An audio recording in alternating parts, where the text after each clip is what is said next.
2025년입니다. 같은 ITF에 투자했는데 A씨는 1000만 원으로 350만 원을 벌었습니다. B씨는 210만 원 밖에 못 벌었습니다. 둘이 투자한 상품은 똑같이 S&P 500입니다. 단 한 글자만 달랐습니다. 바로 이름 끝에 붙은 H, 그리고 그 한 글자가 당신의 노후 자산과 은퇴 시기와 삶의 퀄리티까지 바꿔 놓을 수 있습니다. 문제는 이겁니다. 사람들은 ETF를 안전한 상품, 초보자용 상품 이렇게 생각합니다. 그냥 사두면 오른다 이렇게 믿는 분들도 많습니다. 하지만 정작 ETF 안에 어떤 종목이 들어있는지조차 모르는 경우가 대부분입니다. 그래서 이런 일이 벌어집니다. 나는 S&P 500도 샀고 나스닥 100도 샀고 반도체 ETF도 샀으니까 완벽하게 분산 투자했다 이렇게 생각합니다. 하지만 실제로 안을 열어보면 어떨까요? 전부 애플, 마이크로소프트, 엔비디아가 상위 비중을 차지하고 있습니다. 당신은 분산 투자한 것이 아닙니다. 사실은 같은 종목을 3번 산 겁니다.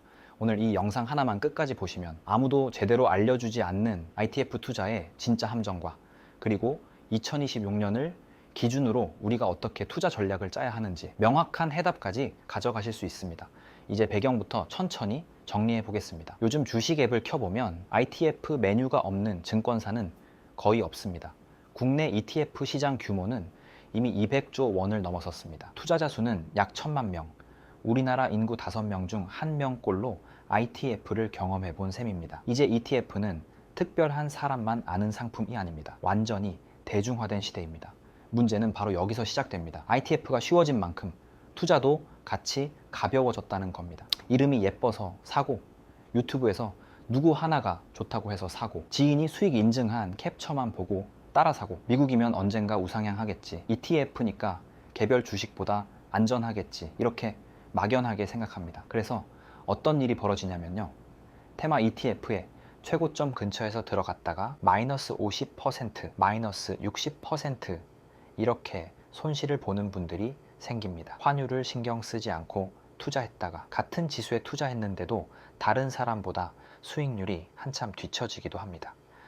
나는 분산 투자 잘하고 있다 이렇게 믿고 있었는데 실제로는 특정 몇 개 종목에 계좌 전체가 몰려있는 경우도 있습니다. 이제는 ITF를 안전한 상품이라고 부르면 안 됩니다. ETF는 구조를 이해하고 쓰면 정말 강력한 무기가 됩니다. 하지만 구조를 모른 채 쓰면 칼날을 잘못 쥔 사람처럼 나 자신을 베는 도구가 될 수 있습니다. 그렇다면 ETF의 본질은 뭘까요? 어려운 말 다 빼고 레고블록으로 한번 생각해 보겠습니다. 당신 앞에 레고블록 1000개가 놓여 있습니다.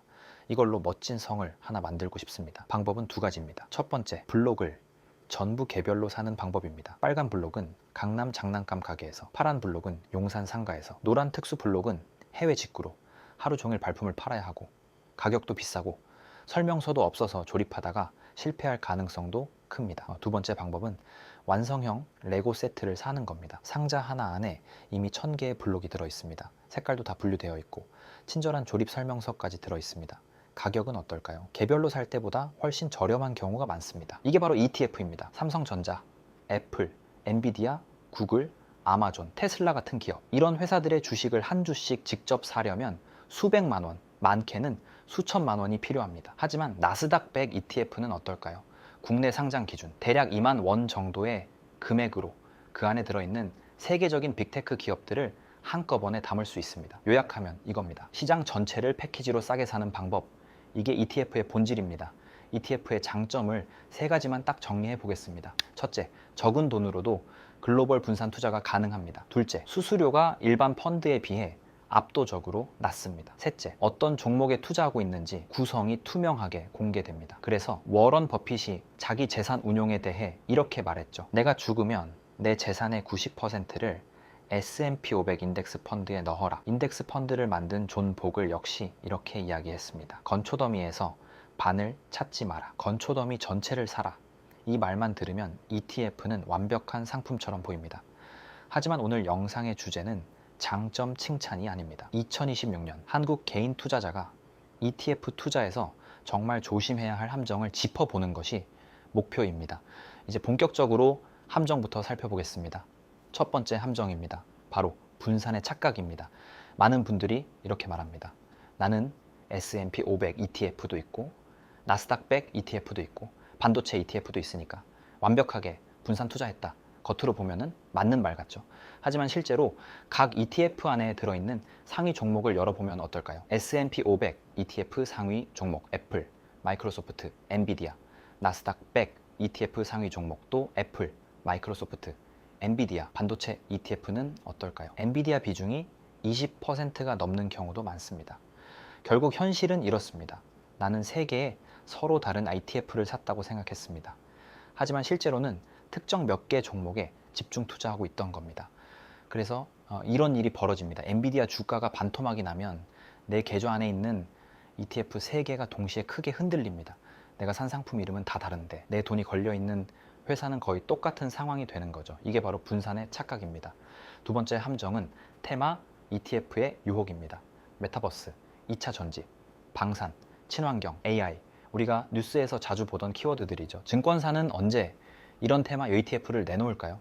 대부분 그 산업이 가장 핫할 때, 주가가 이미 많이 오른 시점에 상품을 출시합니다. 왜냐하면 그때가 가장 팔기 쉽기 때문입니다. 나만 뒤처지면 어떡하지? 다들 돈 번다는데 나만 가만히 있으면 안 되지. 이런 심리를 자극하면 상품이 잘 팔립니다. 하지만 투자자 입장에서는 이미 고점 근처에서 줄 서서 들어가는 꼴이 될 수 있습니다.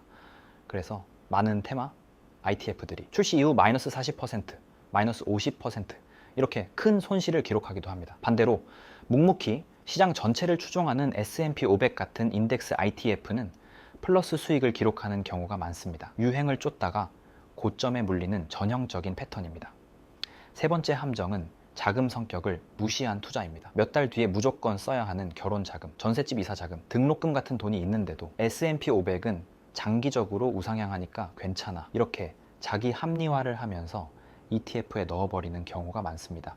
문제는 내가 그 돈을 꺼내야 하는 시점에 시장 상황이 나쁘면 손실을 보고서라도 강제로 팔아야 한다는 겁니다. 상품 자체는 장기 투자에 아주 적합한 상품일 수 있습니다. 하지만 내가 언제 이 돈을 써야 하는지, 얼마나 변동성을 견딜 수 있는지 이 기준을 생각하지 않고 투자하면 좋은 ETF도 내게는 나쁜 선택이 될 수 있습니다. 그리고 네 번째, 오늘 콘텐츠의 핵심입니다. 바로 환율, 그리고 이름 끝에 H입니다. 많은 분들이 이 함정을 잘 모릅니다. 국내 상장 미국 ETF 이름을 보면 뒤에 H, 즉 H가 붙어 있는 상품들이 있습니다. 이건 환 해지형 ETF입니다. 반대로 H가 없는 상품은 환 노출형 ETF입니다. 쉽게 말씀드려 보겠습니다. 당신이 미국 여행을 갑니다. 한국에서 100만 원을 달러로 바꿔 1000달러를 만들었습니다. 미국에서 한 푼도 안 쓰고 그대로 한국에 돌아왔는데 그 사이 환율이 올랐습니다. 1000달러를 다시 원화로 바꿨더니 110만 원이 됩니다. 10만 원 이득이 났죠. 이게 바로 환 노출입니다. 그런데 어떤 은행이 이렇게 말합니다. 환율 변동이 무섭죠. 제가 보험을 들어 드릴게요. 이제 수수료를 내시면 환율이 오르든 내리든 딱 100만 원만 돌려드립니다. 겉으로 보면 안정적인 것 같습니다. 하지만 잘 생각해 보면 환율이 올랐을 때 얻을 수 있는 추가 이득을 통째로 포기하는 구조입니다. 이게 바로 환해지형입니다. 실제 예를 들어 보겠습니다. 같은 기간, 같은 S&P 500 지수를 추종하는 두 개의 국내 ETF가 있습니다.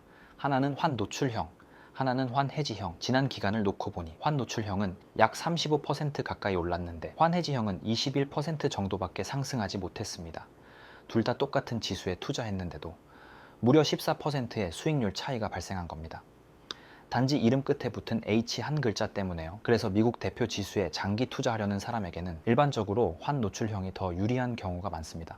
미국 주식에 투자한다는 것은 장기적으로 미국 경제 성장과 달러의 힘에 함께 올라타겠다는 의미이기 때문입니다. 물론 반대의 시나리오를 생각하는 분들도 있을 수 있습니다. 앞으로는 달러 가치가 떨어질 것 같다, 원화가 강세로 돌아설 것 같다, 이렇게 판단한다면 이름에 H가 붙어 있는 환해지형 ETF를 선택하는 것도 가능합니다. 정답은 없습니다. 다만 확률의 문제일 뿐입니다. 앞으로 10년, 20년이라는 시간을 놓고 보았을 때 달러 가치가 떨어지는 속도와 원화 가치가 떨어지는 속도 중에 어느 쪽이 더 빠를지, 내가 어느 쪽에 베팅할 것인지의 문제입니다. 다만 장기 투자 관점에서 많은 투자자들은 여전히 달러 자산을 선호하는 편이라는 점은 우리가 참고할 수 있겠습니다. 이제 한 걸음 더 나가 보겠습니다. ETF 투자는 단순히 기술의 문제가 아닙니다. 더 본질적인 차원에서 보면 철학과 믿음의 문제입니다. S&P 500 ETF에 투자한다는 것은 단순히 미국 기업 500개를 사는 행위를 넘어섭니다. 우리는 사실 인류의 혁신 능력에 투자하는 것입니다. 한번 과거를 돌아보겠습니다. 2000년대 초반 닷컴 버블이 터졌습니다.